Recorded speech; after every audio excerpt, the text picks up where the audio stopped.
अस्सलाम वालेकुम कुरैशी साहब, कैसे हैं आप? ठीक ठाक जी बेटा। अच्छा, ये बताइएगा, सुहेल आफरीदी साहब ज्यादा फोकस कर रहे हैं एहतजाजी सियासत पर। पाकिस्तान सूबा खैबर पख्तूनख्वा की सूरत हाल आप मुलाजा कर लें, आप उनकी इस एहतजाजी सियासत को कैसे देख रहे हैं? तो बेटा फैसला करना है पार्टी ने, ठीक है बेटा। अब पंजाब है, KPK है, सिंध है, अपना आज़ाद कश्मीर है, बलूचिस्तान है, गिलगित बल्तिस्तान है। जो फैसला पार्टी करेगी वो सबको मंजूर होगा बेटा, और वही पॉलिसी ली जाएगी बेटा।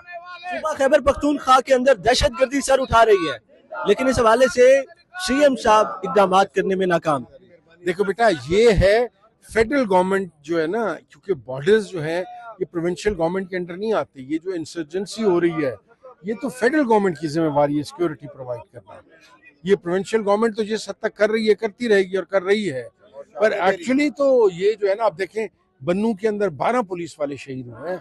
बन्नू के अंदर 12 पुलिस वाले शहीद। फेडरल गवर्नमेंट ये दावा करती है कि हम मिलिट्री ऑपरेशन की मांग करते हैं और CM सुहेल आफरीदी हमें मिलिट्री ऑपरेशन से रोकते हैं। No no no no no no, CM Afridi साहब ने बहुत दफा कहा है और कहा है कि आप हमें अपना प्लान बताएं, हमारे से डिस्कस करें और फिर इसको करें। उन्होंने कभी इनकार नहीं किया। Thank you.